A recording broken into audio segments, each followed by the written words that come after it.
Welcome to Keys Open Doors. Today, we're breaking down financing for manufactured homes. You know, if you've ever looked into buying a manufactured home, you probably figured out pretty quickly that getting the financing together can feel a little different than buying a traditional stick-built house. Honestly, it can seem like a giant maze of new terms and requirements. But hey, don't worry, because that is exactly why we are here today. As your home buying educator, I'm absolutely thrilled to guide you through all of this. In this explainer, we're going to cut right through the confusion, translate that heavy jargon into plain English, and give you a crystal clear picture of how these financing programs actually work. So whether you're a first-time buyer or you're just looking to understand your options a bit better, you are definitely in the right place. All right, so we've broken this whole journey down into 4 clear categories for us today: the options, property versus real estate, the limits, and finally, land and borrower rules. Let's dive right in. Starting off with Section 1, the options. So, when you sit down with a specialized lender, the good news is you aren't forced into some one-size-fits-all box. You've actually got 3 really flexible choices. Option number 1 is called unit only. And just like it sounds, this path is for financing the physical manufactured home unit itself, completely separate from the lot or the site it's going to sit on. Now, this option also covers what lenders call appurtenances, which honestly is really just a fancy industry word for add-ons or accessories connected to the home.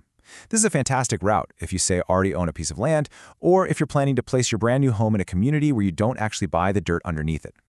On the flip side of that, we have option number 2, lot only. Let's say you already own a manufactured home outright, or maybe you're paying cash for the unit itself, but you still need to secure the perfect site. Well, this financing path allows you to purchase just the land where your home will eventually go. It's really all about securing and preparing your site. And finally, option 3 is the combination. This is the whole shebang. You are financing both the manufactured home unit and the lot or site it'll sit on, all bundled together into one single package. If you're starting completely from scratch, like no home, no land, and you want to purchase both at the exact same time, this is the streamlined path you'll most likely be looking at. Moving right along to Section 2, property versus real estate.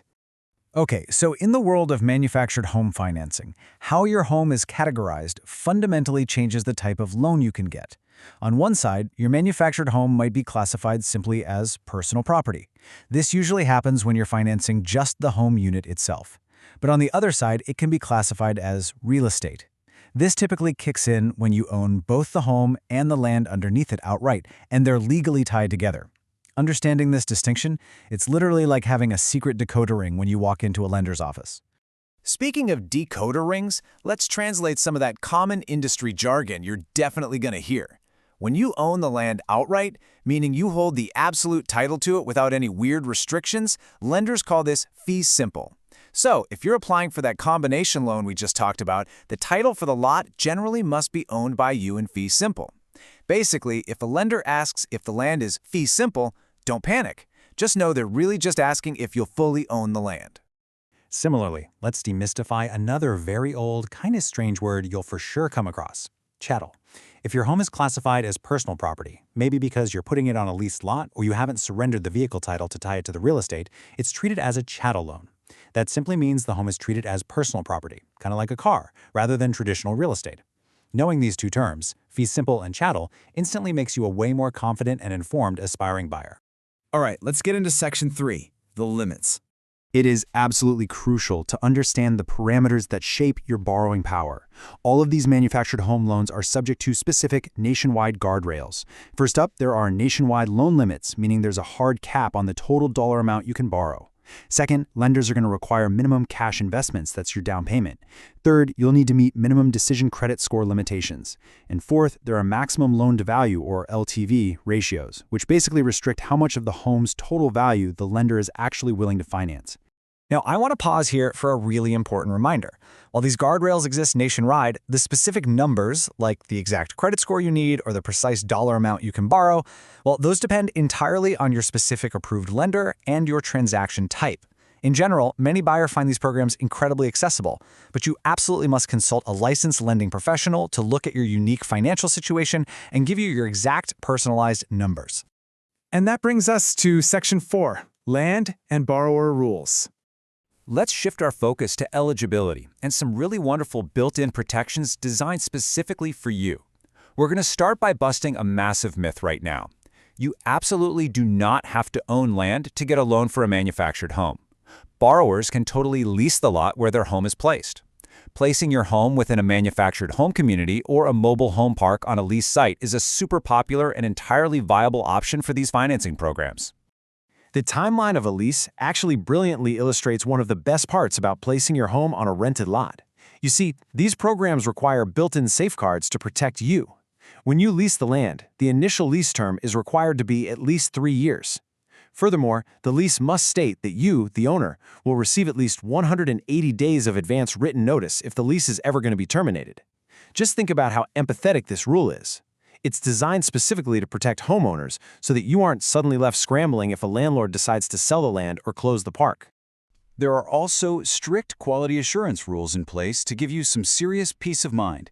If you're purchasing a brand new manufactured unit, it must carry a 1-year manufacturer's warranty. This ensures that, especially as a first-time buyer, you are protected against early defects, and you know for a fact you're moving into a structurally sound, guaranteed home. And speaking of structurally sound, let's talk about the site itself.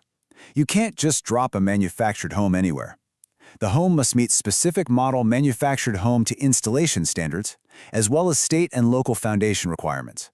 Specifically, the home site has to meet established local standards for site suitability, and that absolutely must include having adequate water supply and sewage disposal facilities available. Safety and livability always come first. To qualify for these loans, you also have to meet standard credit underwriting guidelines, and importantly, you must intend to occupy the manufactured home as your principal residence. These programs are designed to help everyday people unlock homeownership and put a solid roof over their heads. So this really must be the place where you actually plan to live day in and day out. So you might be wondering, where do I start? How do I actually find these approved lenders? Well, here's some practical, actionable advice. Manufactured homes are usually purchased through local dealers or retailers, and these retailers are incredibly connected. They can easily provide you with the names of lenders in your area who specialize in financing manufactured homes. Your local dealer is almost always your very best starting point. So, we've covered the options, we've translated the tricky jargon of real estate versus property, we've mapped out the limits, and we've explored the rules that protect you. You are now fully equipped with the knowledge to walk into a dealership or a lender's office with total confidence. The only question left to ask is, are you ready to find your site? G's Open Doors, helping you unlock your path to homeownership. If this helped, like, comment, and subscribe.